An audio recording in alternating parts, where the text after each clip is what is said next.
चलो ठीक है, डाल दिया। ये बताओ सब कुछ क्लियर है? एक बार कंफर्म करा दो मुझे, वॉइस स्क्रीन वगैरह सब। चलो ठीक है। चलिए, कल कितना पढ़ लिया था हमने, इतना बता दो।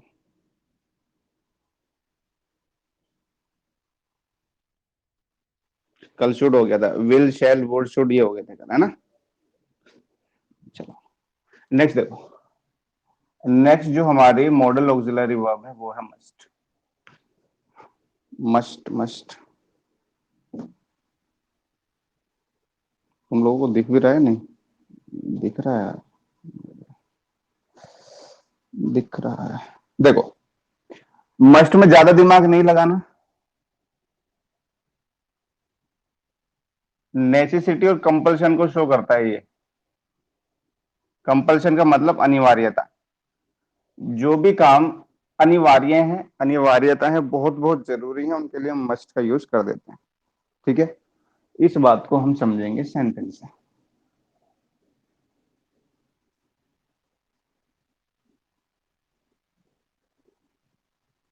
यू मस्ट बी, यू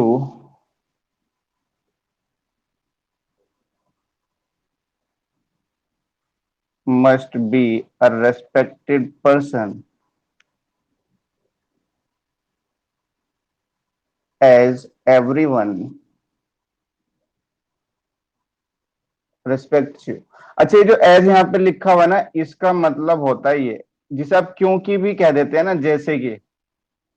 इसके इम्पैक्ट पढ़ेंगे हम अपने।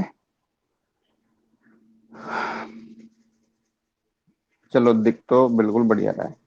अच्छा, पहला सेंटेंस मैंने लिखा यहाँ पर कि you must be a respected person. अब यहाँ पे ध्यान से देखना। अब मैंने यहाँ पे मस्ट लिखा हुआ है तो कोई ना कोई रीजन तो पक्का रहा होगा कि आपने मस्ट क्यों लिखा, क्योंकि मॉडल ऑक्सिलरी वर्ब तो और भी बहुत सारी हैं एग्जाम में, हमें पता कैसे ले मस्ट क्यों लिखे, तो हम ये सेंस को याद रखेंगे। उसके लिए हमें सेंटेंस पढ़ना पड़ेगा।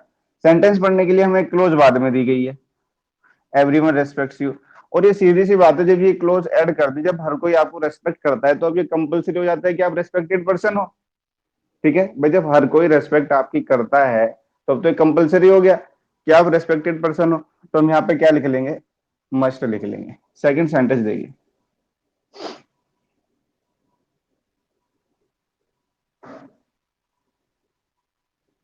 You must learn all the lessons to avoid punishment, to avoid punishment. अच्छे इस वाले सेंटेंस में ध्यान से देखो, you must learn all the lessons. अब सीधी सी कहानी ये है कि हमने इसमें एक फ्रेज बाद में ऐड कर दिया, टू अवॉइड पनिशमेंट। तो अगर अब पनिशमेंट से बचना है तो अब बिल्कुल जरूरी हो गया है कि भैया लेसन याद करनी करने। अगर ये फ्रेज जोड़ के दी गई है तो जरूर कुछ ना कुछ कंपल्सन नेसेसिटी बता रहा है, कोई ना कोई आवश्यकता जरूर है। अगर मैं ये बात आपसे कहने लगूं कि भाई अगर पनिशमेंट से करना है तो अब तो देख जरूरी है कि तुझे लेसन याद करनी है, तो हमने यहाँ पे क्या किया, मस्ट का यूज कर लिया। तो मुझे एक बात समझ में आ गई कि जो मस्ट हमारा होगा ये हमें क्या बताएगा, नेसेसिटी और कंपल्सन को बताएगा, अनिवार्यता को ये हमें बताता है मस्ट। इससे ज्यादा इसकी कोई सेंस नहीं है, किताब भरने से कोई फायदा नहीं है ज्यादा रट्टे मारने से। नेक्स्ट देखिए, ओ टू। अच्छा, ओ टू लिखा जाता है ड्यूटी के लिए और ऑब्लिगेशन के लिए। ड्यूटी और ऑब्लिगेशन का मतलब समझते हैं? अपने कर्तव्य, अपने दायित्व निभाने के लिए हमें ये ओ टू लिखना पड़ता है, जो मॉडल ऑक्सिलरी वर्ब है। जब आप इसे ओ टू लिखते हो तो यानी कि आप ड्यूटी और ऑब्लिगेशन से वहां पे लिखते हो। लेकिन एक बात समझना, यहाँ पे इसका मीनिंग है क्या, वो जो ऑब्लिगेशन लिखा हुआ है ना, वो वर्ड बन के आया ओब्लाइज से। वो वर्ड किससे बन के आया? ओब्लाइज से। ठीक है। अब ये जो ओब्लाइज वर्ड है ना, इसका मतलब होता है to stress someone to do something, यानी किसी पे जोर दबाव डालना उस काम को करवाने के लिए, करने के लिए। To stress someone to do something.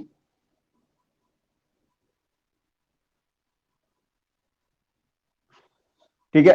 अब नैतिकता, नैतिकता जो आप एक वर्ड पढ़ते हो, वो तो आप एक बात बताओ, जब आप अपने काम करने ही लगोगे, जो काम आपके हैं, रूल गवर्नमेंट ने बनाए, आप उन्हें फॉलो कर रहे हो, तो वो तो आप अपने आप में मॉरलिटी को ले रहे हो ना। तो सीधा सा मतलब है कि किसी काम को ऑब्लाइज करना, करने के लिए कि भैया ये काम करना ही करना है, तो वहां पे आप ought to का यूज करते हैं। तो ड्यूटी ऑब्लिगेशन हम बचपन से पढ़ते आ रहे हैं, ठीक है ना, कि कर्तव्य हो या दायित्व, लेकिन ऑब्लिगेशन का मतलब समझ लेना यहाँ पर। इस ऑब्लिगेशन का ये मतलब है किसी पर जोर दबाव डालना किसी काम को करने के लिए। सेंटेंस देखो, मेरा काम है सिर्फ आपको इनकी सेंस बताना। सेंटेंस में कितने ज्यादा वर्ड आप लिख सकते हो, सेंस के अकॉर्डिंग कौन सी सेंटेंस वहां पे सेट हो सकती है, कौन सी सेंस, वो आपका काम बनता है। देखो, you owe to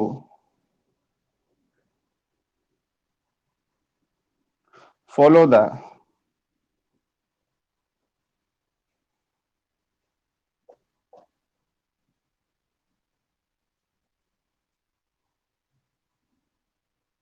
instruction written on the board.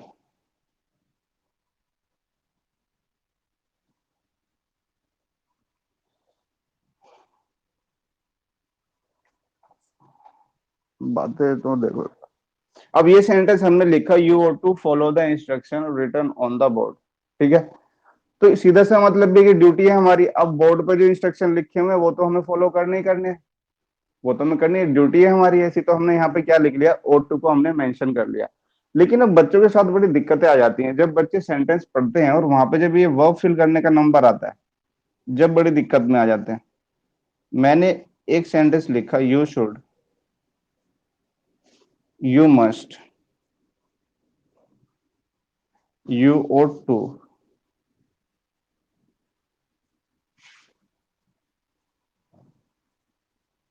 जितना मैंने आपको अभी पढ़ाया उसी की तर्ज पर यदि आप चलोगे और उसी के सेंस के अकॉर्डिंग देखोगे, तो एक बार ये तीनों ऑक्सिलरी वर्ब लिखी हुई है, देखो यहाँ पे शुड लिखा हुआ है, मस्ट लिखा हुआ है, और ought to लिखा हुआ है, ठीक है ना। मुझे एक बार बताना इनमें सही कौन सा है, गलत कौन सा है, ये सारे ही सही हैं जितना अभी तक आपने पढ़ा है।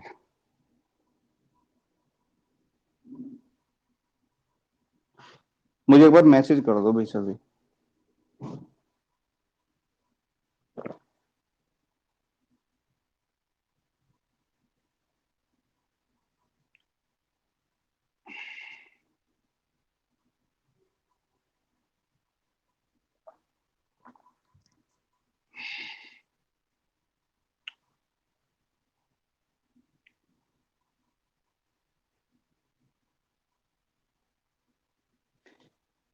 ए, बात मैं समझ रहा हूँ बच्चे, पर ये जितने ऑल करेक्ट लिखे हैं ना, ऑल आर करेक्ट लिखो, ऑल आर करेक्ट लिखो, ज्यादा बड़े अंग्रेज मत बनो। ग्रामर सही करके लिखा करो जब ग्रामर पढ़ रहे हो तो।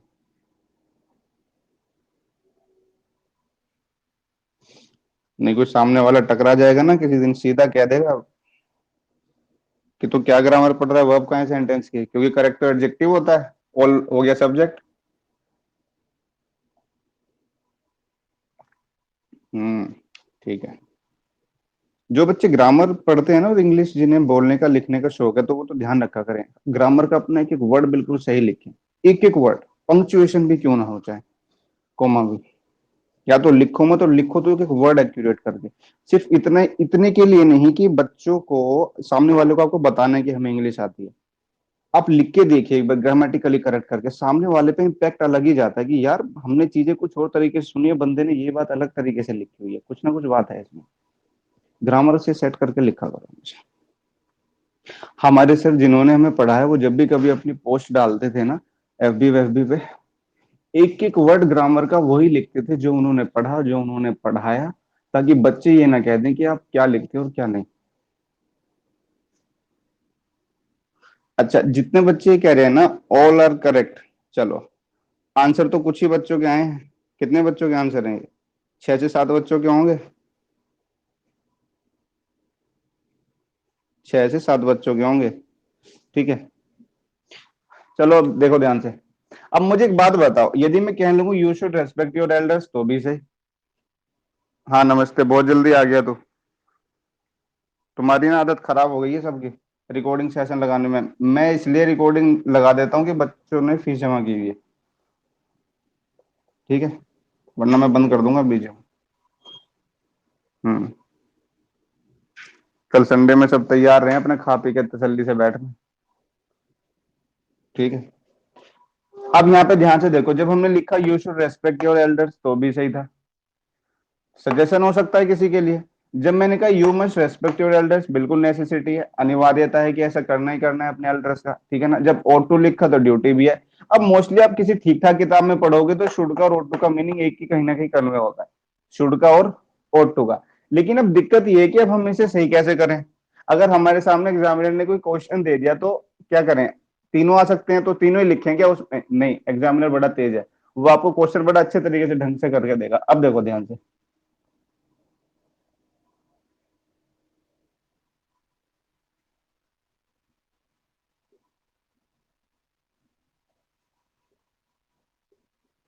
Follow the rules of the government.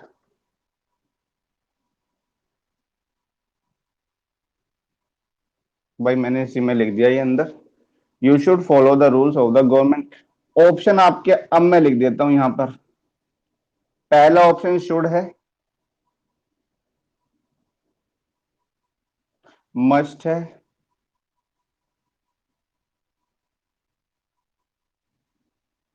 देखिए साइंस में बेशक कुछ हो लेकिन एग्जामिनर आपको बिल्कुल हिंट देगा, और इतने बढ़िया हिंट देगा कि आपके हाथ बंद जाएंगे कि आप सारे लिख पाएंगे या नहीं लिख पाएंगे, वो तय करेगा दिया गया सेंटेंस।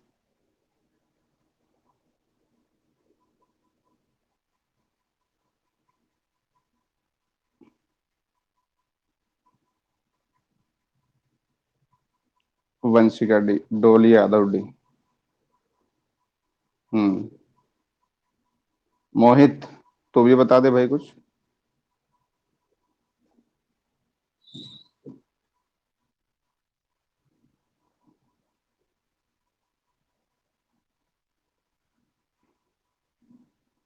आज ऋतिक है क्या प्रेजेंट? ऋतिक रोशन, ऋतिक भी एब्सेंट है। चलिए ठीक है भाई। अब यहाँ पे एक बार ध्यान से समझ लो सभी, ज्यादा बड़ी बात तो है नहीं। देखो अब यदि यहाँ पे आप शुड फिल करोगे तो यहाँ पे टू लिखा हुआ है, शुड कोई भी मॉडल ऑक्सिलरी वर्ब लिखोगे तो उसके साथ बेस फॉर्म लिखी जाएगी, टू तो नहीं लगता उससे सीधे पहले। मस्ट लिखोगे तो भी ये कंडीशन नहीं बनेगी, तो शुड भी गायब, मस्ट भी गायब। ओट में यहाँ पे टू लिखा हुआ है तो यहाँ पे भी एक डबल टू हो जाएगा, वो भी गलत हो जाएगा। अब ये बचा ओट, इसके बाद ही टू लिखा जाता है, ये हो गया सही, ये हो गया सही। तो आपको तो सिर्फ इनकी सेंस याद रखनी है, आपका काम ज्यादा नहीं है, आपका काम ज्यादा नहीं है, आपको तो हर मॉडल ऑक्सिलरी वर्ब की सेंस याद रखनी है। सेंटेंस जब आपके सामने आएगा जब अपना उधेड़ बुन कर लेना उसके साथ में। क्लियर है भाई सभी को? देखते हैं थोड़ा आगे। ये आपका मस्ट था।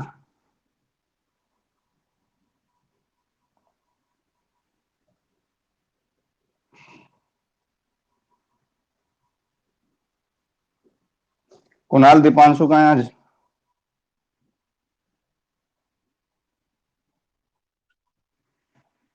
फोन खराब है उसका?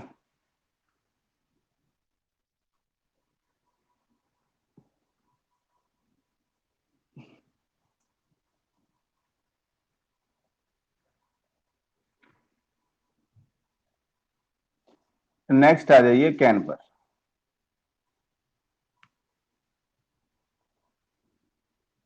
इस पहले कैन का मतलब ही समझ लीजिए।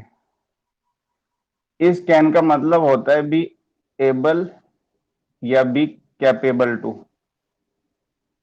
बी एबल या बी कैपेबल टू।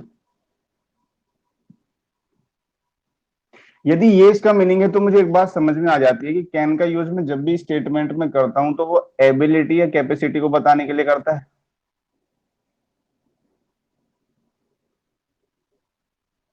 एबिलिटी या capacity,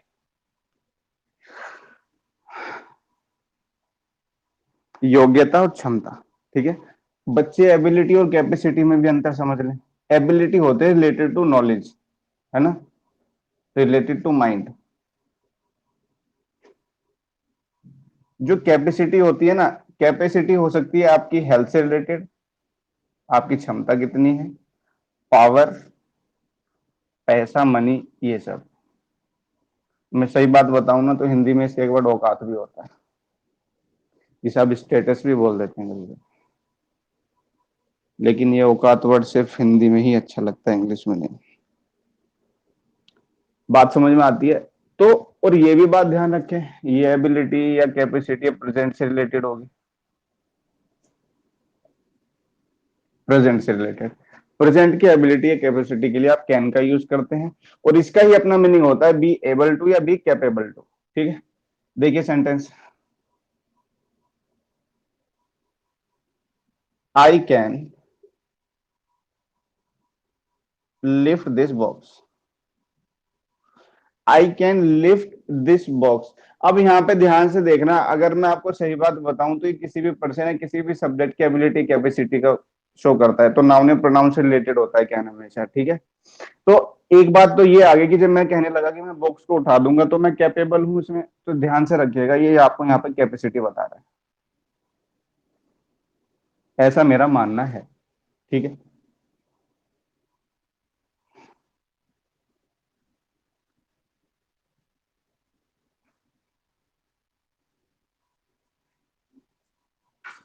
Kunal can solve this सम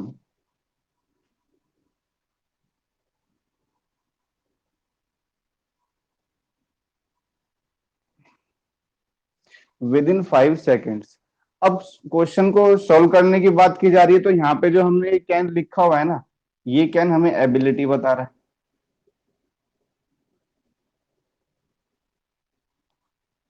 जहां पे भी कैन लिखोगे, जहां पे भी कैन लिखोगे वो एबिलिटी या कैपेसिटी को ही बताने का काम करेगा। एक थर्ड क्वेश्चन और देखिए, जहां से एग्जामिनर एरर में आपको डाल के देता है क्वेश्चन को।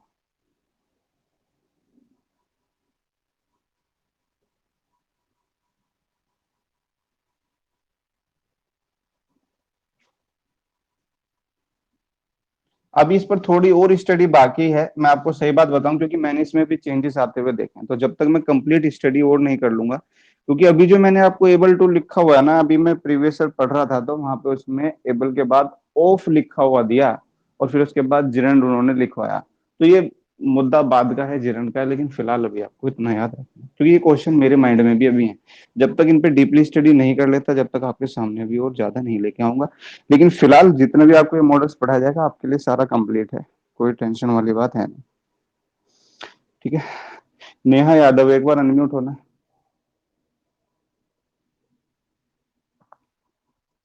नेहा सेंटेंस देखना सही है कि गलत है।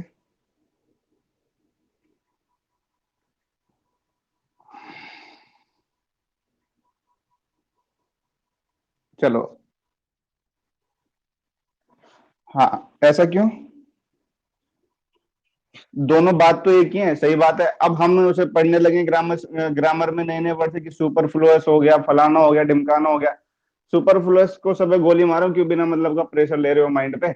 ये तो बनाए हुए वर्ड है, हर टीचर नए नए तरीके से पढ़ाएगा। अब जब मुझे पता है कि एबल मैंने लिख दिया, भाई कैन का मतलब ही एबिलिटी या कैपेसिटी होता है, ठीक है, तो सीधा सा मतलब ये रहा, या तो कैन ही लिखो या एबल ही लिखो। ठीक है, या तो बी एबल टू बना के लिखो, बी का मतलब यहाँ पे कोई बी की फॉर्म लिख लो, बी की फॉर्म इज एम आर होंगी, क्योंकि प्रेजेंट की एबिलिटी हम यहाँ पे बता रहे हैं।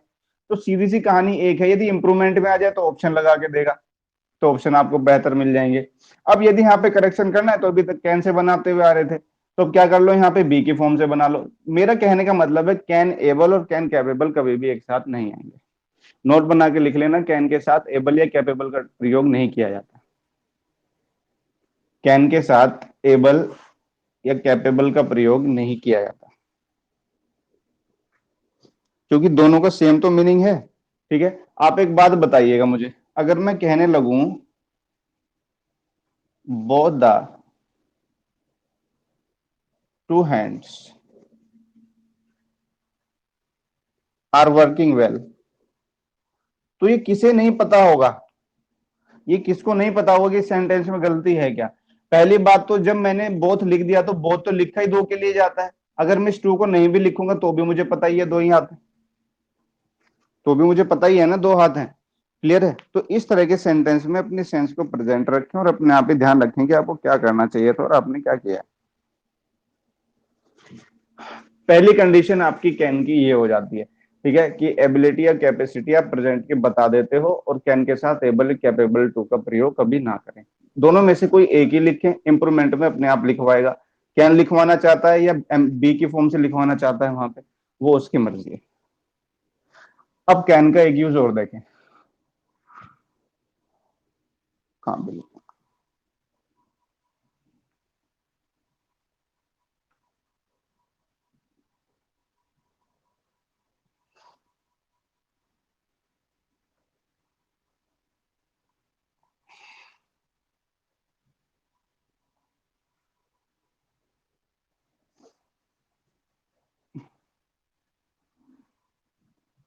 कैन का मतलब गिव और not to give permission. Permission देने या ना देने के लिए आप कैन का यूज करते हैं। परमिशन देनी हो, परमिशन ना देनी हो, उसके लिए आप कैन का यूज करते हैं। बच्चों के माइंड में होगा मे से भी ये बात हम कर सकते हैं, अगर मे से हम ये बात कर सकते हैं तो मे के बारे में आगे बात करेंगे। ठीक है, लेकिन फिलहाल अभी इतना समझें, परमिशन देने या ना देने के लिए आप कैन का यूज करते हैं, हमें इतना पता है। ठीक है, मैंने यहां पे लिखा यू कैन गो नाउ। आपने उसे परमिशन दे दी कि भैया ले जाओ, परमिट कर दिया। कोई पार्क करने आया गाड़ी, आपने उसे मना कर दिया, you can not park your car here.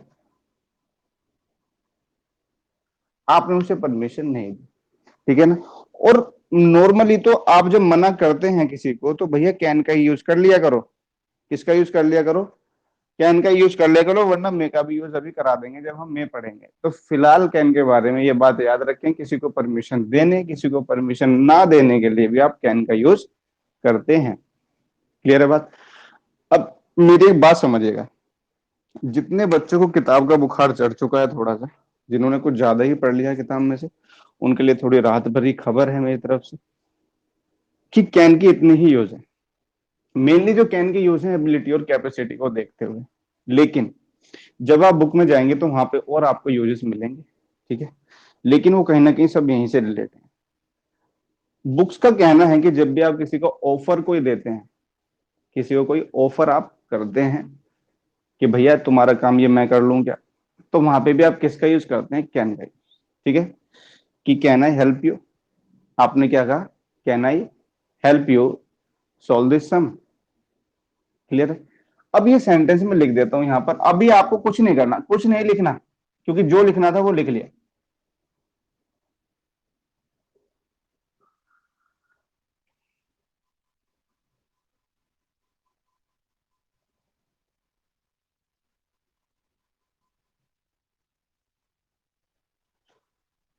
लीजिए,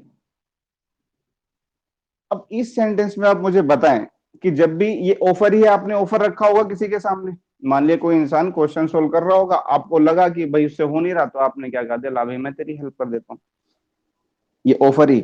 ठीक है, लेकिन आप मुझे एक बात बताएं, क्या ऑफर आपने अपनी एबिलिटी को देखते हुए नहीं रखा होगा? गांव से सभी रिलेट करते हैं, और जो नहीं करते वो अब कर लेंगे रिलेट, क्योंकि हम मिट्टी से जुड़े हुए हैं, तो एग्जाम्पल भी हमारे थोड़े ऐसे होते हैं मजेदार। आप खेत में से आ रहे हैं, पैदल आ रहे हैं, रास्ते में कोई अम्मा जी खड़ी हुई है, घास की गठिया कटी हुई रखी हुई है, घास की गठिया। ठीक है, दो कंडीशन आपके सामने है, आपका वेट 40 किलो है और घास बांधी हुई है 1 से 1.5 कुंटल, 1 से 1.5 कुंटल। ठीक है, एक कंडीशन ये कि आप 40 किलो हैं, और अब हो सकता है कि गठिया 30 किलो की, 40 50 किलो की। कौन सी कंडीशन में आप उन्हें ऑफर करेंगे कि हाँ भैया मैं उठवाने में तेरी हेल्प कर दूंगा? कौन सी कंडीशन? अनम्यूट होकर बता सकते हैं। हाँ, जो 30 किलो वाली है, हर जगह तो ऑफर नहीं कर सकते आप। तो ये भी सीधी सी बात है कि ऑफर भी आप अपनी एबिलिटी या कैपेसिटी को देखते हुए करेंगे। ऑफर भी आप अपनी एबिलिटी या कैपेसिटी को देखते हुए ही करेंगे। आपको एक क्वेश्चन आता होगा, आपने देख लिया होगा, आपने सबसे पहले अपने नंबर बनाने को पहले का होगा, ला भैया मैं करवा दूंगा तेरा। अगर तुम्हें दिख गया होगा क्वेश्चन तुम्हें आता नहीं है, अगर तुम्हें दिख गया होगा कि क्वेश्चन आता नहीं है, तिरछियां करके देख लिया, तो कोई माइकल लाल नहीं है जो ऑफर कर दे। ठीक है। तो ध्यान रखना, जो ऑफर होते हैं ना, ये भी हमारे किस लिए किए जाते हैं, एबिलिटी या कैपेसिटी को देखते हुए। वजन तो है हमारे में 40 किलो, सामने वाले 1.5 कुंटल का वो सामान लिए खड़ा है, हम कैसे कह देंगे ला भैया हम तेरी मदद करेंगे, हमें पता है तो तेरे में है ही नहीं उठाने की क्षमता, तो तू करेगा क्या ऑफर। तो ये ध्यान रखना है, ऑफर भी एबिलिटी है कैपेसिटी को ही शो करते हैं, बशर्ते हमारे नजरिए बदल जाते हैं देखने के। हमें आदत पड़ जाती है चीजों को ज्यादा ज्यादा पढ़ने की, नहीं बात तो वही खत्म हो जाती है सारी। ठीक है। दूसरी कंडीशन एक और देखिए, कहते हैं कि जब आपको अथॉरिटी मिल जाती है, आपके अधिकार हो जाते हैं, अधिकार मिल जाते हैं, आप 18 साल के हो गए हैं, तो आप वहां पे भी कैन का यूज कर लेंगे। अलग अलग बातें हैं, तरीके हैं, थोड़ा इम्पैक्ट अच्छा लाने के लिए। लेकिन मुझे एक बात बताएं, आप वोट देने आप जा रहे हैं, क्या आप एबल नहीं है, वो आपकी एबिलिटी नहीं है, वो कोई अथॉरिटी नहीं है, वो आपकी एबिलिटी, आप एबल हो उस चीज में। You can vote now, you can vote now, आप एबल हो। ठीक है। तो अलग अलग बातें, उसमें ज्यादा टेंशन नहीं लेना। तो ये बातें हैं कि कैन को लेकर के एबिलिटी या कैपेसिटी आप बताते हैं प्रेजेंट की। दूसरा, कैन से आप परमिशन देना या ना देना, दोनों वर्ड आप यूज कर लेते हैं। ठीक। चलिए आगे बढ़ते हैं।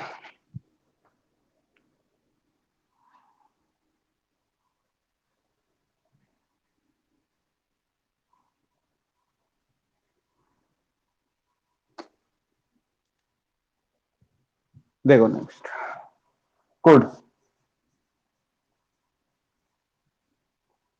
कोड से हम एबिलिटी और कैपेसिटी बता देंगे।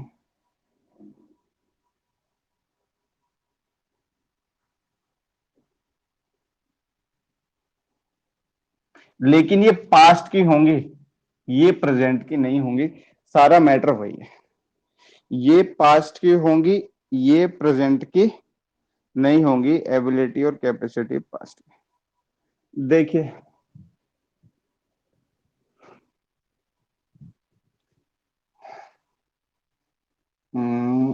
मैंने लिखा, when I was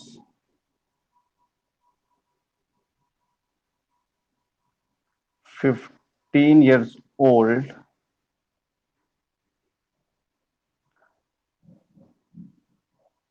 I can complete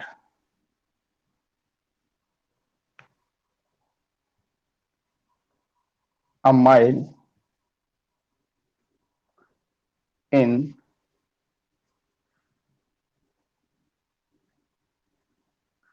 कितने मिनट में लिखें, 5.5 मिनट में लिख लो।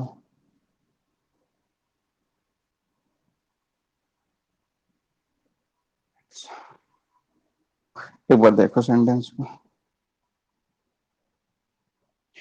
अगर मैं सेंटेंस को सिर्फ इतना इतना छोड़ दूं, इस पार्ट को बाहर निकाल दूं इधर इधर का, और इतना छोड़ दूं, I can complete a mile in 5:30 minute, 5.5 minute में 1600 1500 जितना होता है वो मैं भग लेता हूँ।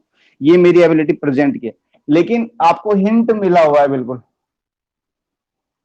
आपको पास्ट का या तो टाइम लगा के देगा बंदा, ठीक है, या फिर कोई क्लोज लगा के देगा। अब ये बात कब की है, जब वो 15 साल का था, इसका मतलब ये जो उसकी एबिलिटी थी ये प्रेजेंट की नहीं है, ये पास्ट की थी। ठीक है। जब पास्ट की एबिलिटी बताओगे तो कैन को यहां से हटा लो और कोड लिख लो।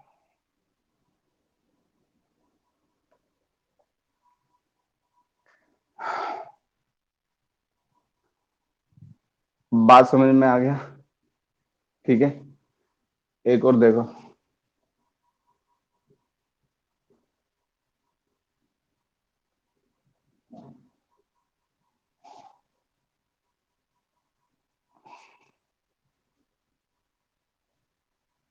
Raman can recite all the Ramayan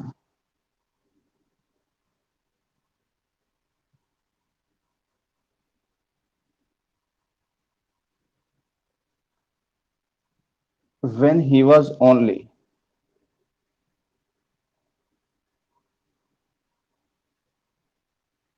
10 years old। when he was only 10 years old, इस वाले सेंटेंस में रिसाइट का मतलब होता है पाठ करना किसी चीज का। मान लो कोई चीज आपको याद है, आपने उसे सुना दिया, पाठ करना।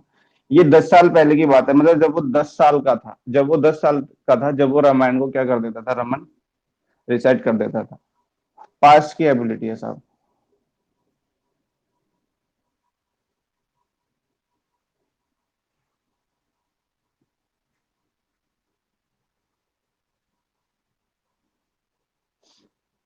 बात समझ में आ गया?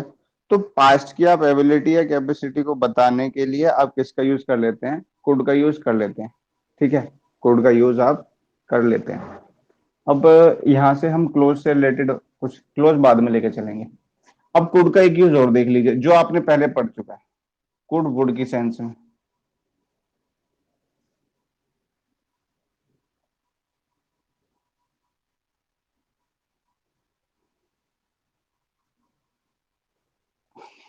कुड और वुड की सेंस में अभी अभी हमने पढ़ा, कल ही हमने पढ़ा था पोलाइट रिक्वेस्ट के लिए, जब हमने वुड पढ़ा था, किसी से विनम्र भाव से प्रार्थना करने के लिए हम कुड या वुड दोनों का यूज कर लेते हैं। तो अब कहानी वही आ गई है फिर से। ठीक है,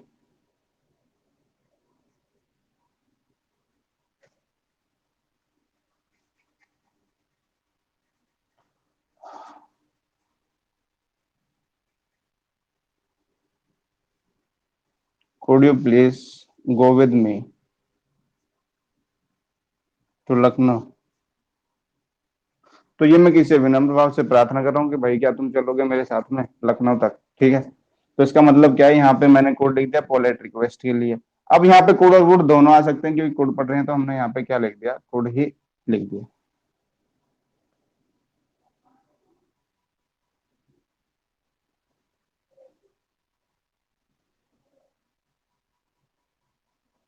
could you please.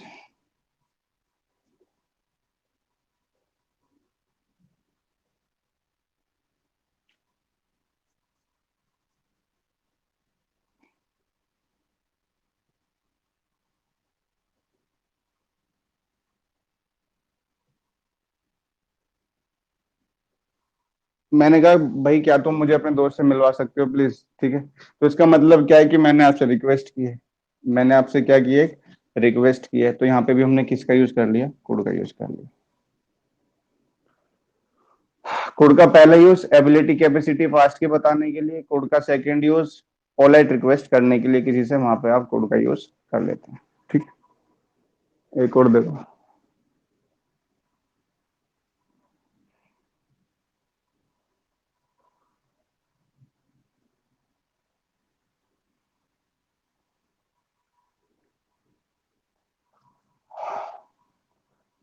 Next code का यूज देखिए, पॉसिबिलिटी बताने के लिए भी हम किसका यूज कर लेते हैं, कोड का यूज हम कर लेते हैं। नॉर्मली मेयर माइट हम पढ़ते हैं पॉसिबिलिटी के लिए, लेकिन ऐसा नहीं है, कोड से भी हम पॉसिबिलिटी बता सकते हैं। ठीक है ना, मैंने कहा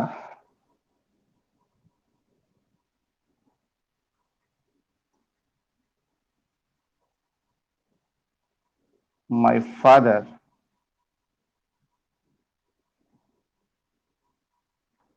कुड बी एट होम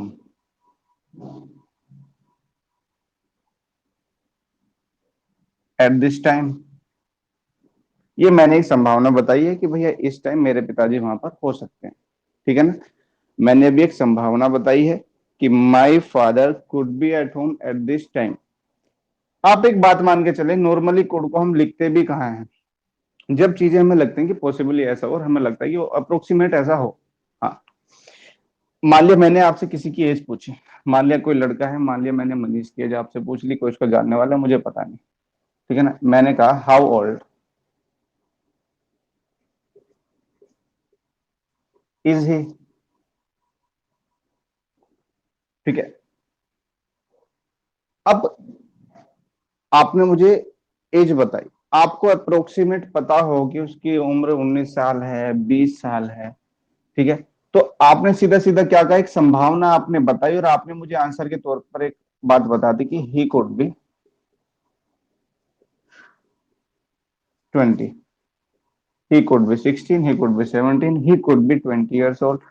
ठीक है, तो सीधा सा मतलब ये कि एक संभावना है जो कि मुझे लगता है कि हाँ भाई ऐसा है। तो कुड का यूज हम किस लिए भी कर लेते हैं, पॉसिबिलिटी बताने के लिए। ठीक है, तो इतना जरूर ध्यान रखें, कुड के तीन यूज हो गए।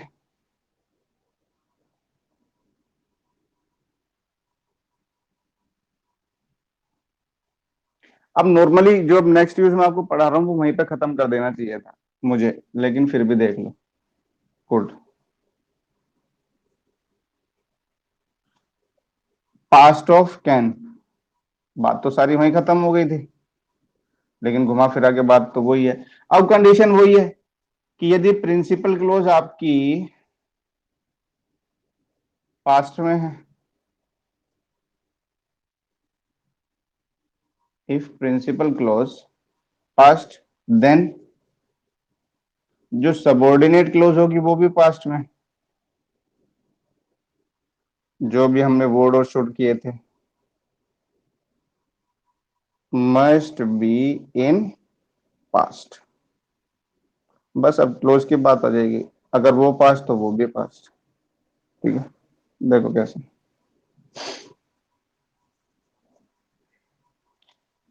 आई was sure that he can win the race. I was sure that he can win the race. ठीक है, अब यहाँ पे दो क्लोज दी हुई है, एक क्लोज आपकी ये है, ये दैट आपका कंजक्शन हो गया,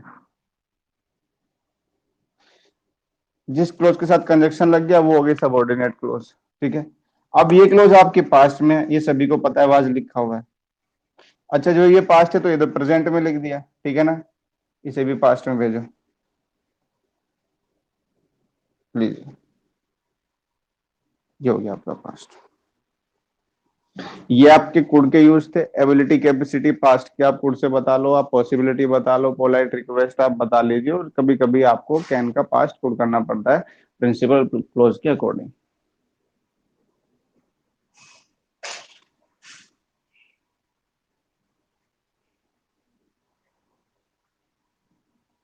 बातें बड़ी सिंपल सिंपल हैं, बस ये इनको आपको याद रखना है और इम्प्लीमेंट करते जाना है।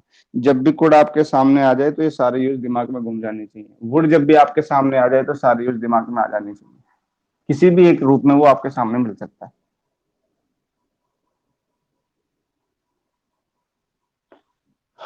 जय श्री राम। आज बाहुबली कहाँ है भाई? मनीष, तू लेट आया? कहाँ चला गया था खेलने? अच्छा, दिन में तो नहीं जा रहे? नेक्स्ट देख लीजिए, मे और माइट।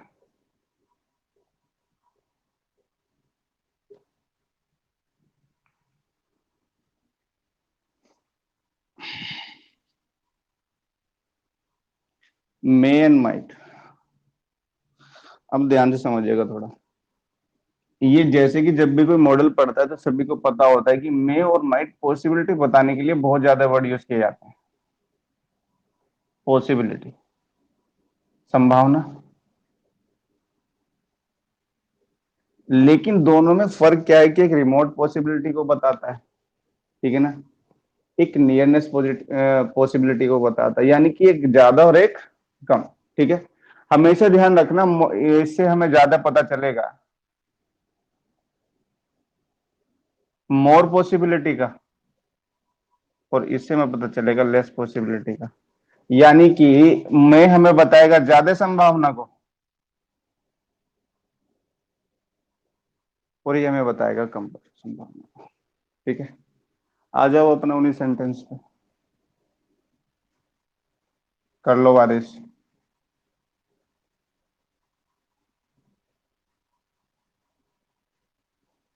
ये बारिश करनी बंद करवानी पड़ेगी, है ना? पर क्या करें, बच्चों को समझ में भी तो इस चीज से आता है।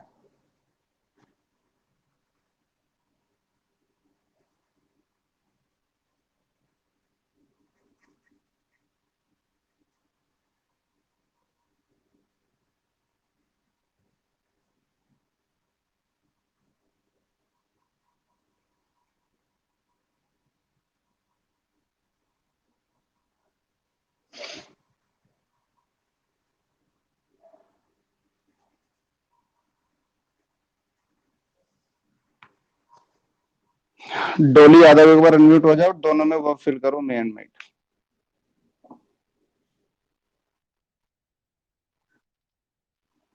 फर्स्ट वाले में माइट, सेकंड वाले में may। अच्छा, इसका मतलब आपको लगता है कि पहले वाले में कम संभावना है, दूसरे वाले में ज्यादा।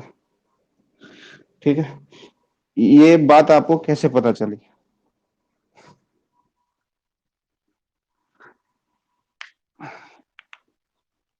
आप ऊपर वाले में,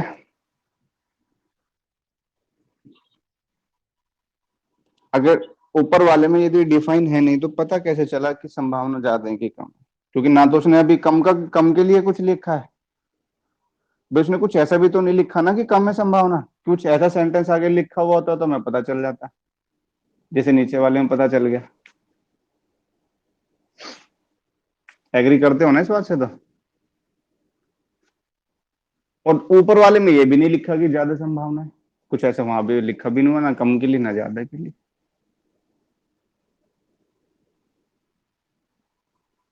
हाँ?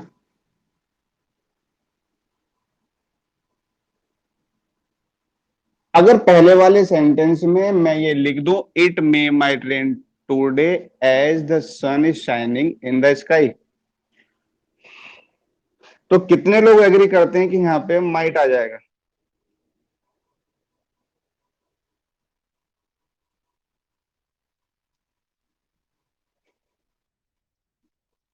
अब तो आ ही जाएगा ना। कभी कभी होता है ना ऐसा, कभी कभी हमें दिखना है कि बारिश होने वाली है और सन अपना वहां थोड़ा सा है ना, मामला खराब लगता है थोड़ा सा, कुछ भी ऐसा एक सेंटेंस। तो यदि मैं पहले वाले सेंटेंस की बात करूं तो मुझे यार एक बार सभी दो आंसर, मैं सभी का आंसर लेना चाहूंगा, मैं ही पढ़ाता रहूंगा, मेरा गला बैठा दोगे तुम। पहले ये बता विक्रांत, आज स्क्रीन चमक कैसी रही है? बढ़िया आ रही है ना आज तो, क्लियर? आज तो वर्ड है कि ये बोर्ड का इफेक्ट है, मैं तुझे सही बात बताऊं तो ये सारा बोर्ड का इफेक्ट है। क्लास में वहां जो बोर्ड लिखा हुआ है ना उसका बोर्ड अलग है, ये वाइट है बिल्कुल, वो थोड़ा ब्राउन ब्राउन टाइप है, मिट्टी कलर में। सबने क्या क्या आंसर?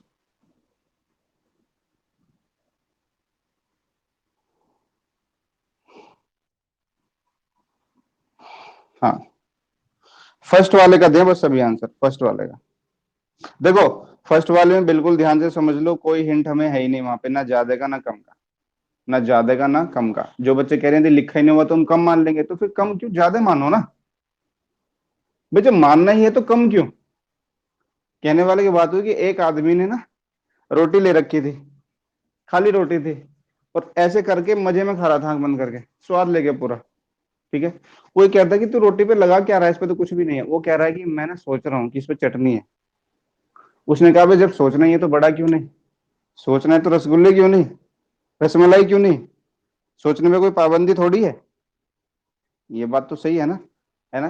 कि जब संभावना इसमें दे ही नहीं रखी ज्यादा कम की, तो माइट ही क्यों सोचे हम ज्यादा भी मान सकते हैं कि भाई ज्यादा भी हो सकती है। ठीक है, क्योंकि हिंट नहीं है हमारे पास कोई भी, तो पहले वाले में दोनों करेक्ट हो जाएंगे। पहले वाले में कोई सा भी आ सकता है, मे और माइट। लेकिन एग्जामिनर बेचारा बड़ा सीधा है, वो आपको सेंटेंस इस तरह का देगा यदि उसे मे लिखवाना ही है आपसे तो। देखो, ओवरकास्ट का मतलब होता है घिर जाना, एनवेलप कर देना।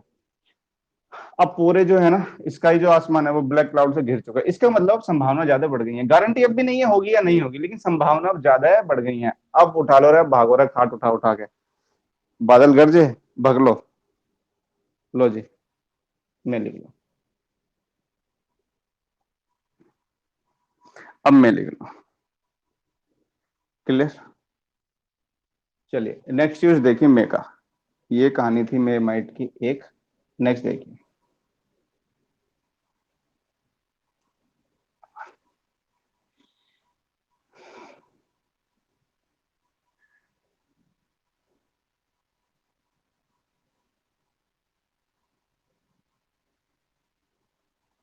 इस पे अब यहाँ पे थोड़ा डिस्कशन करेंगे जो हमने कैन वहां पे पढ़ा।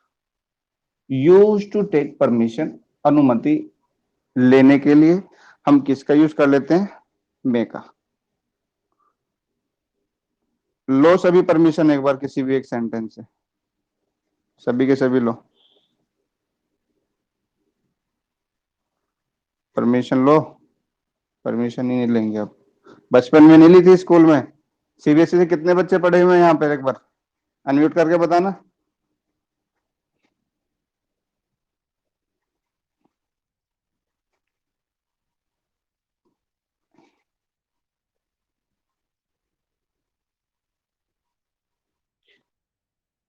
अगर मैं रियली बताऊं तो we have different kinds of sentences to give या टू टेक परमिशन। हमें इतने सारे सेंटेंस पता है जिन तरीके से हम सेंटेंसेस यूज करते थे वहां पे, एक्यूरेट थे या नहीं थे, वो सारा रिलेटेड था लैंग्वेज से। बहुत से तो डायरेक्ट क्या कहते थे, माई कम इन, कुछ कम ही नहीं बोल रहे हैं, मे आई कम, सेंटेंस से कुछ पता ही नहीं था। ठीक है। अब यहाँ पे ध्यान से समझना, आप जो परमिशन लेते हैं ना किसी से, उसमें आप किसका यूज करते हैं, मे का यूज करते हैं परमिशन लेने के लिए। मैंने कहा वही वाला ये सेंटेंस है, मे आई कम इन, मे आई कम इन। अब आप यहाँ पे सर लिखें, आप यहाँ पे मैडम लिखें, आप यहाँ कुछ भी लिखें, वैसे माम लिख लो तो ज्यादा बढ़िया। मान लिया आप बस में जा रहे हैं, तो कुछ लोग ऐसे होते हैं जिनका कीड़ा उछलता है अखबार पढ़ने का, रास्ते में भी पैर पे पैर रख के सीट पे भी खोल के बैठ जाए। अब किसी किसी दिन बड़ा अच्छा होता है, और उस दिन किस्मत अच्छी कि दो आदमी बस में ऐसे मिल जाए, तो आपका सफर बढ़िया बढ़िया कटेगा। उसमें एक पड़ोसी आप भी हैं, आपको भी पूरी लत है अखबार पढ़ने की, आपको पता चल गया कि भाई मिल गया, तो आप क्या करेंगे? डायरेक्ट मुंह घुसा देंगे उसके अखबार में? परमिशन लेंगे? परमिशन लेंगे, और परमिशन कैसे लेंगे? परमिशन भी दो तरह की है। देख लो रहा है, अरे ओ कहाँ का भाई तू, देख लूंगे, या सीधे कहेंगे कि भाई साहब मैं भी पढ़ लूं, एक पेपर मुझे दिखा दो। तरीके तो दो हैं कहने के। परमिशन लेने के दो तरीके, परमिशन लेने के दो तरीके, फॉर्मली और इनफॉर्मली। जो अभी हम कैन परमिशन के लिए पढ़ के आए थे ना, वो एप्लीकेबल यहाँ पे भी हो जाएगा, लेकिन बस समझना है आपको। ठीक है। एक तो हमारी फॉर्मल लैंग्वेज होती है जहां पर हम फॉर्मेलिटी निभाते हैं सिर्फ। एक होती है इनफॉर्मल लैंग्वेज, इनफॉर्मल का मतलब नॉट फॉर्मल, फॉर्मल का मतलब जहां पे सिर्फ हमें औपचारिकताएं निभानी है, दिखावा करना है एक तरीके से। ये काम करते हैं हम उन लोगों के साथ में जिनसे हमारी जान पहचान नहीं होती, हमारी कंपनी के मैनेजर, हमारी कंपनी के टीचर्स। ठीक है। मतलब कि हमारे टीचर्स, कंपनी के मैनेजर, जो लोग आप जिनसे आपकी जान पहचान है नहीं, तो उनके लिए तो परमिशन के लिए जब आपको लेनी हो, तो आप क्या करें, वहां पे मे का यूज करते हैं फॉर्मल परमिशन के लिए। इनफॉर्मली इसमें आपके जान पहचान के लोग, कुल मिला के जिन्हें इज्जत देनी हो, मे का यूज कर लें। जिन्हें डायरेक्ट मुंह नाक मारनी हो, वहां पे कैन का यूज कर लें। सही बात बताऊं तो कैन का यूज अक्खड़ भाषा में किया जाता है परमिशन लेने या देने के लिए। ठीक है। मान लिया कोई पेपर लिया हुआ है, मे आई हैव,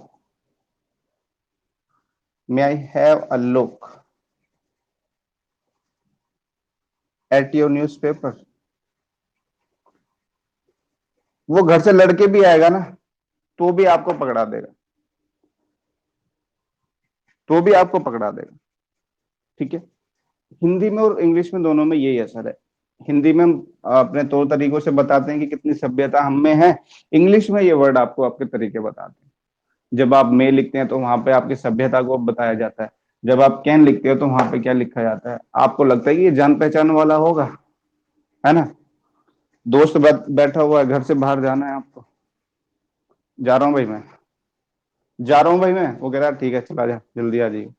वही परमिशन यदि मम्मी पापा से लेंगे एक तहजीब के तौर पर, ठीक है ना, मे आई गो आउट टू प्ले, लेकिन ये सिर्फ पापा के सामने। जब मम्मी के सामने बच्चा होता है ना, तो वहां मेवे सब गायब है, वहां मेवे काम नहीं करता। वो मैं ये नहीं कहता मैं ना लिखो, लेकिन नॉर्मली जो होता है आसपास, मैं तो आपको वो बता रहा हूँ। बच्चा गेट पर खड़ा हो जाता है पहली बात के, उसे सिर्फ कहना होता है कि मैं जा रहा हूँ, उसे कहना होता है बस मैं तो जा रहा हूँ, ठीक है ना, can I go out to play. अब उसे ना माँ के यहाँ से कुछ लेना है ना उसका काम है कि तुझे बताना था, तो बता के अपना निकल लिया। तो जो फॉर्मल और इनफॉर्मल ये वर्ड है ना, इन्हें ध्यान रखना है यहाँ पे। जो फॉर्मल वर्ड है, फॉर्मल का मतलब जिनसे औपचारिकताएं आपको निभानी है, जिनमें दिखाना है कि भैया हमें व्यवहार है, तो मेल से कर लीजिए। और जहां पे आपको दिख रहा है कि ले भैया आप तो कंधे पे हाथ रखना है, तो वहां पे क्या, दोनों में फर्क ही है, दोनों में फर्क ही है। तो परमिशन आप कैन से भी ले सकते हैं, मैं से भी, ये बात मैंने अब आपको बता दी कि दोनों में अंतर है। ठीक, नेक्स्ट देखिए।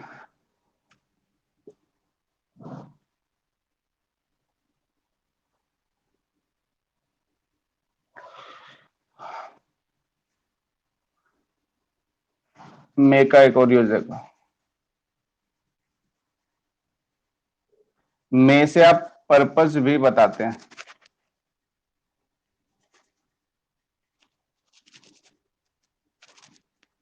उद्देश्य, पर्पस मतलब उद्देश्य। अच्छा, जब आप इससे पर्पस बताएंगे ना, तो यहाँ पे आपके कुछ कंजक्शन हेल्प कर रहे होंगे।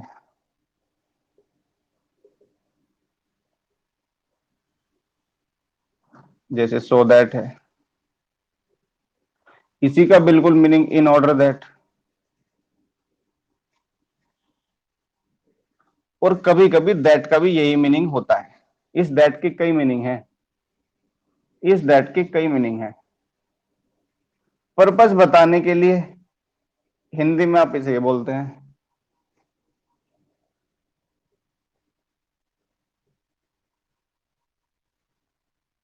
She is working hard,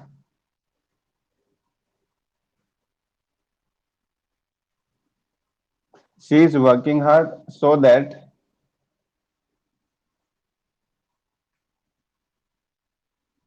she में पास द एग्जाम। अब आपको ना मैं थोड़ा एक तरीका बताता हूँ सेंटेंस पढ़ने का, उससे इससे पहले आप एरर निकालें, सबसे पहले आपको आज सेंटेंस पढ़ने का बिल्कुल बेहतर से बेहतर तरीके में आपको बता देता हूँ। अच्छा, मेरा एक फोन डाउन होने लग रहा है क्या, कि सबसे पहले आप सबसे पहले सेंटेंस की मेन वर्ब पे रुकिए जाके, सेंटेंस की मेन वर्ब पे। ठीक है, ये मेन वर्ब है हमारी, ये हमारी मेन वर्ब है, क्योंकि ये कंजक्शन लिख दिया गया है। मेन क्लोज में दी गई जो वर्ब है वही हमारी मेन वर्ब होती है, ध्यान रखना। मेन क्लोज इसलिए हम उसे बोल रहे हैं, मेन वर्ब वही है सेंटेंस की। अब हमें पता कैसे चलेगा कि ये क्लोज हमें बता के रही, क्योंकि आगे आइडेंटिफाई करना पड़ेगा। मैंने कहा सी इज वर्किंग हार्ड, क्यों वर्किंग हार्ड, क्यों, क्या पर्पज है उसका वर्क हार्ड करने का, एग्जाम को पास करना। तो जो आगे क्लोज लिखी गई है ना, वो पर्पज को डिनोट करने के लिए लिखी गई है क्लोज। ठीक है, आगे जो क्लोज लिखी गई है वो लिखी गई है आपको पर्पस बताने के लिए। ये तो क्लियर हो रहा होगा, क्योंकि वाई का रिप्लाई है, वाई का रिप्लाई रीजन या पर्पस को बताते हैं। शी इज वर्किंग हार्ड, मेहनत क्यों कर रही है भाई, वो उसका पर्पस है। तो उस क्लोज में सो दैट के साथ पर्पस बताने के लिए हमने क्या लिख दिया यहाँ पे, मैं, ध्यान रखिएगा यहाँ पर सो दैट के साथ आप मे का यूज करते हैं पर्पस बताने के लिए।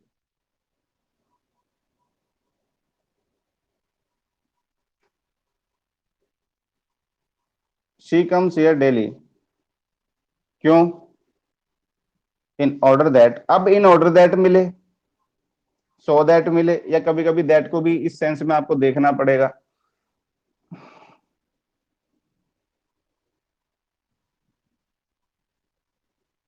She may met her ailing father, एलिंग father का मतलब बीमार है। एल एक वर्ड होती है, एल का मतलब होता है बीमार होना। ठीक है ना, दोनों में अंतर समझ लेना। एक वर्ड होता है इल, इल होता है एडजेक्टिव बीमार, एल होता है एक वर्ड, ये वर्ब होती है। वो उसकी ING form present participle adjective बन गए। वो इल फादर भी लिख सकते थे, लेकिन एलिंग है, वो ध्यान से रख लेना। एक वर्ड एल होता है, ए एल ई, इसे जौ की दारू बोला जाता है, ऑलमोस्ट बियर ही होती है। ठीक है, she comes here daily, why, क्यों भाई, in order that she may met her ailing father, ताकि वो अपने पिताजी से मिल सके, ये उसका पर्पज है आने का। ठीक है, ये उसका पर्पज है, वो पर्पज हमें बताने के लिए हमने यहाँ पे क्या लिख लिया इसमें, में। अब इससे एडवांस सेंटेंस में हो क्या सकता है, इससे एडवांस सेंटेंस में क्या हो सकता है, वो देखें। मैंने यहाँ पे लिखा she came here so that,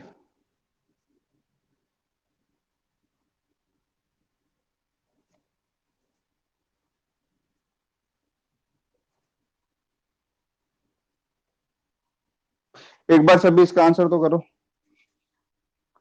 सभी इसका आंसर कीजिए एक बार। तब तक मैं अपना गलत कर लेता हूँ।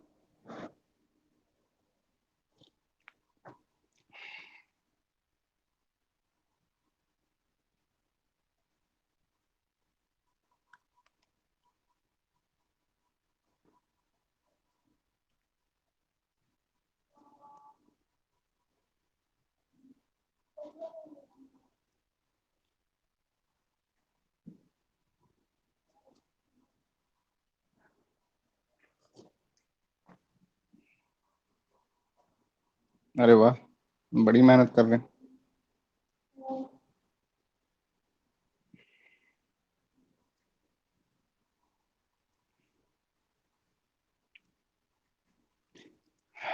कुणाल गोला मे आई गो टू टॉयलेट सर। ए, हाँ वही है।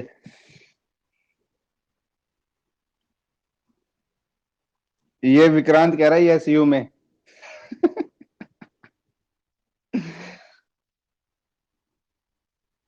चलो ठीक है, बच्चों का आंसर आया। माइक आंसर सभी क्या करो, जिसे कह दिया जाए पूरे बच्चे जितने बच्चे हैं, गलत सही कुछ भी, वो गलतियां तो सुधारनी है, उन गलतियों को रख के करोगे क्या अपने पास में, ढेर लगाओगे उनका। अब ध्यान से देखो, अभी तक की जितनी भी हम वर्ब लिख रहे थे ना मेन क्लोज में, सभी प्रेजेंट में थी। किसमें थी ये? प्रेजेंट में। तो जब हम पर्पस डिनोट कर रहे हैं तो वो प्रेजेंट से रिलेटेड ही है। ठीक है, यहाँ पे भी ये प्रेजेंट में थी। और भैया ये बात तो आपको ध्यान रखनी पड़ेगी, अगर मेन क्लोज पास्ट में तो सबॉर्डिनेट तो पास्ट में भेजनी ही भेजनी होगी। बात समझ में आ गई? वहां पे हमने क्या लिख दिया, मैं लिख दिया। अब यहाँ पे ध्यान से देखो, ये केम लिखा हुआ है, कम की सेकंड फॉर्म होती है। कम, केम और कम, ये है सेकंड फॉर्म, ये लिखी जाती है पास्ट में। पास्ट फॉर्म ये है इसकी। अच्छा, जब ये पास्ट है तो ये भी पास्ट रहा होगा, इसका तो प्रेजेंट से कोई रिलेशन नहीं। जब मेन क्लोज हमने मेन बात ही पास्ट में कर दी, इसका मतलब सब कुछ पास्ट में रहा होगा, प्रेजेंट से कोई रिलेटेड नहीं है। एक काम करो, इस मे को हटा लो और यहाँ पे माइट लिख लो, क्योंकि इस कंडीशन में माइट पास्ट बन जाएगा मे का। माइट पास्ट होता है मे का जब पास्ट का कोई टाइम लगा दिया जाए। जब पास्ट का कोई टाइम लगा दिया जाए आपके लिए।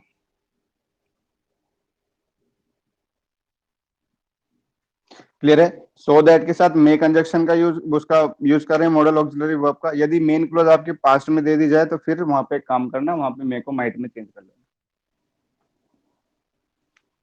नेक्स्ट देखो भैया,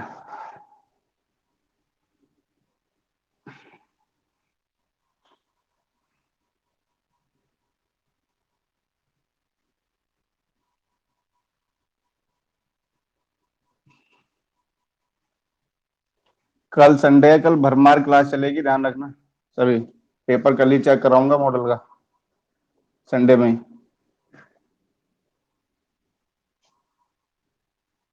पेपर कल ही मिल जाएगा,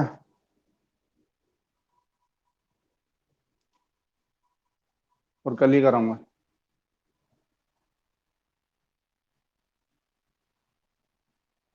मे का को यूज देखो,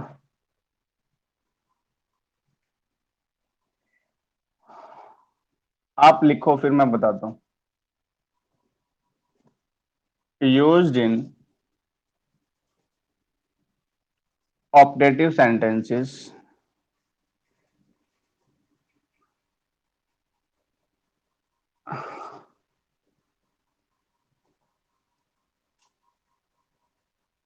टू एक्सप्रेस प्रेयर, प्रार्थना के लिए, विश, ब्लेसिंग और कर्स। अच्छा, कभी सेंटेंस में ये सेंस आपकी आ रही हो, ऑप्टेटिव सेंटेंस आपको लिखने हो, ठीक है, वहां पे आप मे का यूज करते हैं, लेकिन एक चीज का बिल्कुल ध्यान रखें, जब आप वहां पे मे का यूज करेंगे ना, तो मे का यूज होगा सेंटेंस के बिल्कुल शुरू में, इस सेंस में। ठीक है ना? कहाँ पे होगा? शुरू में। Used in the beginning of the sentence. Used in the beginning of the sentence. Beginning की स्पेलिंग याद कर लेना, ये एग्जामिनर पूछ लेता है। ये कुछ स्पेलिंग जो कंफ्यूजन है, अभी से याद करना शुरू कर दो। भाई रटोगे क्या? एक बार लिख के देख लो, एक बार पढ़ के देख लो, क्लियर हो जाएंगे अपने आप ही। ठीक है? Use in the beginning of the sentence.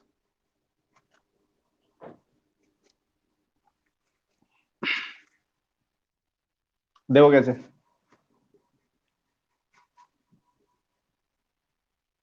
किसी ने आपको ब्लेसिंग कर दी, may you live long, may you live long. लीजिए, ये हो गया आपका ऑप्टेटिव सेंटेंस में हमने मे का यूज कर लिया, क्या बताने के लिए आपको, किसी ने विश की होगी, प्रेयर की होगी। किसी ने प्रेयर की है, मे गॉड पार्डन माई सिंस, भगवान मेरे पापों को क्षमा करें। ये किसी ने प्रेयर किया, यहाँ पे हमने मे का यूज कर लिया सेंटेंस के शुरू में। ठीक है, तो ये हमारा कैसा सेंटेंस हो गया, ऑप्टेटिव सेंटेंस। ये कोई असर्टिव सेंटेंस नहीं, इसलिए मैं को यहाँ पे नहीं लिख पा रहे। ठीक है, एक और देखो।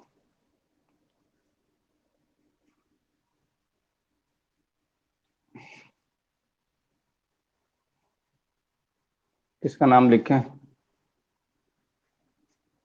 कोई भयंकर सा आदमी बताओ जिसको लुढ़काना हो।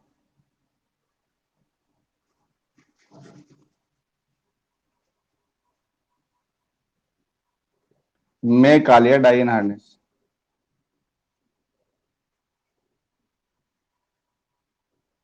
डाई इन हार्नेस एक ईडियम होती है, डाई इन हार्नेस। हार्नेस का मतलब होता है ऑफिस। इन हार्नेस पूछा गया एग्जाम में, डाई नहीं पूछा गया। इन हार्नेस का मतलब होता है ऑफिस, यानी कार्यकाल के दौरान मृत्यु हो जाना। Die while working.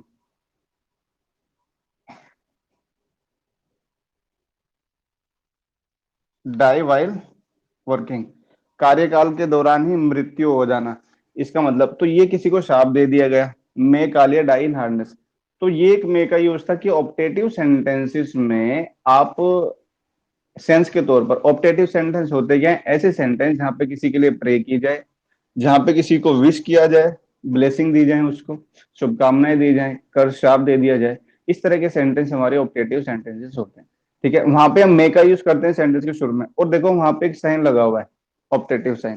ठीक है, तो ध्यान रखना ये इंटेरोगेटिव नहीं है बिल्कुल भी। क्लियर है, ये सभी हमारे ऑप्टेटिव सेंटेंसेस जहां पे मे का हम स्टार्टिंग में लिखेंगे। ठीक है, तो आज की क्लास अपने इतने रखते हैं।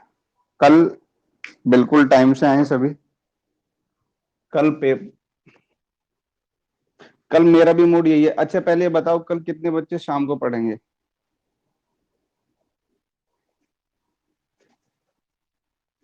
हाँ, कल शाम में पढ़ाएंगे ऑलमोस्ट, मतलब नाइट सी में पढ़ाएंगे अपना। ठीक है, नाइट के आसपास 7 o'clock रख लें कल क्लास अपने। हाँ 7 8 चलो, 8 बजे से कल क्लास कर लेते हैं। ठीक है, कल 8 बजे शाम को क्लास होगी अपनी। नमस्ते। ठीक, नमस्ते नमस्ते। नमस्ते नमस्ते नमस्ते नमस्ते। नमस्ते भाई। राम राम भाई, राम राम। नमस्ते।